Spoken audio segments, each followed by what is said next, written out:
আমরা যারা আরাফাতের ময়দানে যাওয়ার সুযোগ পাবো তারা তো এবছরের দোয়া আমাদের জন্য একটা বিরাট সুবর্ণ সুযোগ। এমনিতে আমি প্রায় সময় বলার চেষ্টা করি যে আরাফাতের ময়দানের দোয়া গুলি মিস হলেও এটি হয় না। যদি আপনি সঠিকভাবে সুন্দরভাবে আদায় করতে পারেন তাহলে ইনশাআল্লাহ বিইذনিল্লাহ আরাফাতের ময়দানের দোয়া আল্লাহ রাব্বুল আলামিন কবুল করবেন। অতএব সেজন্য আমরা যারা আরাফাতে যাব তারা তো দোয়া কবুল করবো ইনশাআল্লাহ।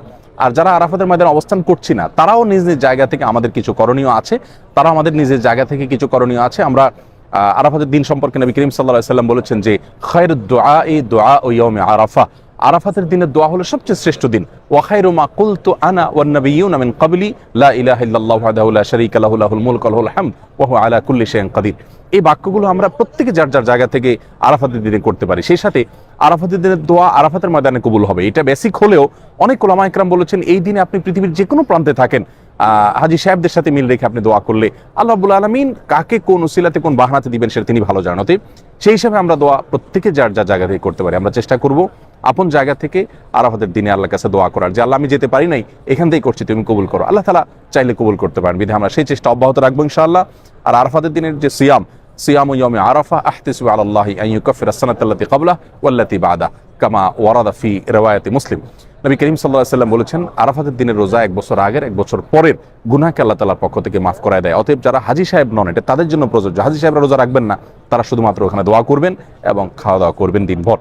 তো যারা হাজী সাহেব নন তারা এই দিনে দোয়া করবেন, আবার নফল সিয়াম রাখবেন, আবার ওই যে উত্তম দোয়া লা ইলাহা ইল্লাল্লাহু ওয়াহদাহু লা শারীকা লাহু লাহুল মুলকু ওয়া লাহুল হামদু ওয়া হুয়া আলা কুল্লি শাইইন কাদির, উত্তম জিকির, এই জিকিরটা বেশি বেশি করে পাঠ করবেন আরাফাতের দিনে। আরাফাতের দিন বলতে বাংলাদেশের 9 তারিখকে বোঝানো হবে নাকি আপনার এই যে হাজী সাহেবরা যেদিন অবস্থান করছেন সেদিনটাকে বোঝানো হবে, এই বিষয়ে আমরা এর আগে বারবার বলেছি।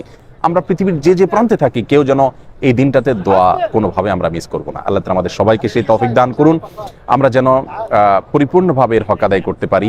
এবং জিলহজের প্রথম দশক চলছে, আসুন আমরা তাকবীর পড়ি, আল্লাহু আকবার কাবীরা ওয়ালহামদুলিল্লাহি কাসীরা ওয়া সুবহানাল্লাহি ওয়া বিহামদিহি বুকরাতাও ওয়া আসীলা ওয়া সাল্লাল্লাহু আলা নবিয়িনা মুহাম্মদ ওয়া আলা আলিহি ওয়া আসহাবিহি আজমাইন।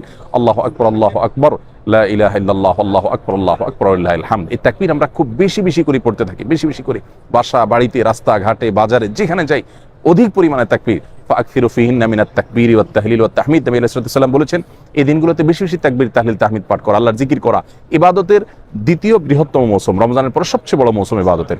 অতএব এই মৌসুমের প্রতিটি সেকেন্ডকে প্রতিটি মুহূর্তকে আমরা কাজে লাগাবার চেষ্টা করি। আলহামদুলিল্লাহ, আল্লাহ তাআলা আমাদের সবাইকে সেই তৌফিক দান করুন। আমি প্রত্যেকটা দোয়া কবুলের জায়গায় দোয়া করি, ইনশাআল্লাহ এবারও করব, আপনারা আমাদের জন্য দোয়া করবেন ইনশাআল্লাহ বিইذনিল্লাহ। আবারও বলছি এবার আরাফাতের দিনটা কোনোভাবে যাতে মিস না হয়, আল্লাহ রাব্বুল আলামিন আমাদের সবাইকে তৌফিক দান করুন। আমরা এই দোয়া অব্যাহত থাকবো ইনশাআল্লাহ। বাংলাদেশে এখন গভীর রাত হলেও এখানে এখনো মাগরিবের আজান হয় নাই, একটু পরে মাগরিবের আজান সম্প্রচার হবে ইনশাআল্লাহ। আজানও আপনারা শুনতে পাবেন এবং লাইভ আজানের জবাব দিয়ে আজানের জবাব দেওয়ার যে বিপুল ফজিলত সেটা ইনশাআল্লাহ আমরা আদায় করে নিতে পারবো। আর জিলহজের প্রথম দশকের গুরুত্বপূর্ণ দিনগুলো চলে যাচ্ছে, আসুন দিন এবং রাত প্রত্যেকটা মুহূর্তের কদর করার চেষ্টা করি। আল্লাহ তাআলা কোরআন কারীমে শপথ করেছেন ওয়াল ফাজরি ওয়া লায়ালিন আশর, ফজরের শপথ, সকালের শপথ এবং 10টি রাতের শপথ। এই 10টি রাত বলতে জিলহজের প্রথম 10 রাতকে বোঝানো হয়েছে। ওয়াশফাই ওয়াল ওয়াতর, রমজানের শেষ দশকে বেজর রাতের বিশেষ ফজিলত আছে, আর এখানে আল্লাহ তাআলা জোর বেজর সবগুলো শপথ করেছেন। ওয়াশফাই ওয়াল ওয়াতর, জিলহজের প্রথম দশক, আশারে জিলহজ্জা, এই দিনগুলোতে আমরা তাকবীর তাহলিল তাহমিদ, সাধারণ ইবাদত বন্দেগী, দান সাদাকা, কোরআন তেলাওয়াত, তারপরে ইস্তেগফার, তারপরে গুনাহ থেকে বেঁচে থাকা, এই বিষয়গুলোতে খুব বিশেষভাবে আমরা যত্নশীল হই। আল্লাহ তাআলা আমাদের সবাইকে সেই তৌফিক দান করুন।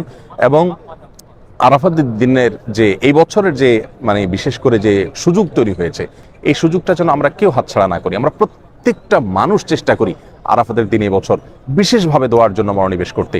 ঈদের আগ মুহূর্তে আমরা অনেক ব্যস্ত হয়ে পড়ি, কিন্তু আসুন প্লিজ আমাদের অন্য সমস্ত ব্যস্ততাকে সংকুচিত করে, আমরা অন্য সমস্ত ব্যস্ততাকে কমিয়ে এনে এবার আরাফাতের দিনটাতে খাসভাবে আল্লাহ তাআলার কাছে দোয়াতে মশগুল হই এবং দোয়া কবুলের যে শর্তগুলো আছে সেগুলো পূরণ করি। আল্লাহর কাছে হেদায়েতের দোয়া চাই এবং গোটা বিশ্ব আপনার ইউক্রেন রাশিয়া যুদ্ধের কারণে বলেন, নানা কারণে বলেন যে বিপর্যয়ের মুখোমুখি, আল্লাহ তাআলা যেন আমাদের প্রিয় দেশকে হেফাজতে রাখেন। কিছুক্ষণ পরে আজান শুরু হবে, আমি আজান আচ্ছা মাশাআল্লাহ, কমেন্টে আপনারা অনেক মানুষ দোয়া চেয়েছেন। আমি একটা দোয়া এই মুহূর্তে, এখন দোয়া কবুলের মুহূর্ত, এখানে শেখ আব্দুল আজিজ মোহাম্মদ সাইফুল্লাহ ভাই আছেন, তিনি ক্যামেরা ধরেছেন, আলহামদুলিল্লাহ। বিনয়ী মানুষ সবসময় এরকম করেন। এখানে আরো ওলামা ইকরাম আছেন, আরো ভাইরা আছেন, আলহামদুলিল্লাহ। আপনাদের সকলের জন্য আমাদের দিলের গভীর থেকে দোয়া রইল। আমরা এই মুহূর্তে দোয়া করছি, আল্লাহ আমরা কাবাকে সামনে রেখে আমরা কাবার ছাদে আমরা অবস্থান করছি এবং দোয়া কবুলের এই সময়টাতে আল্লাহ যারা দোয়া চেয়েছেন কমেন্টে প্রত্যেকের দোয়াকে আপনি কবুল করে নিন। কত মানুষ বিপদগ্রস্ত আছেন, কত মানুষ বিপর্যস্ত আছেন, কত মানুষ পেরেশানিতে আছেন, কত মানুষ ঋণগ্রস্ত আছেন, কত মানুষ হয়তো রুগ্ন আছেন, অসুস্থ আছেন। আমরা সবার জন্য দোয়া চাইব। কমেন্টকারী যারা আছেন, যারা কমেন্ট করতে পারেন নাই কিন্তু দেখছেন, মনে প্রাণে দোয়া নিবেদন করছেন, আপনাদের কাছে জন্য আমরা দোয়া করি। আল্লাহ রাব্বুল আলামিন আপনাদের সবার দোয়াকে কবুল করেন, সবার দোয়াকে আল্লাহ তাআলা মঞ্জুর করেন।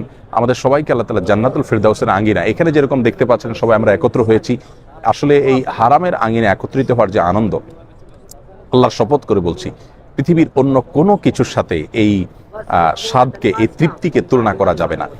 পৃথিবীর বহু স্বাদ আস্বাদন করার সুযোগ আমাদের হয়েছে আলহামদুলিল্লাহ, কিন্তু এই কাবার আঙ্গিনায় হাজিরা দেওয়ার যে স্বাদ, এখানে সেজদা দেওয়ার যে স্বাদ, এখানে দোয়া করার যে স্বাদ, এখানে ইবাদতের যে স্বাদ, সেটা আসলে বর্ণনা করে বোঝানো কঠিন। আমি দোয়া করি আল্লাহ তাআলা আমাদেরকে যারা দেখছেন, আমাদের সকলকে এখানে আসার তৌফিক দান করুন। জাযাকুমুল্লাহ খাইর। আজানের জবাব দেই আমরা।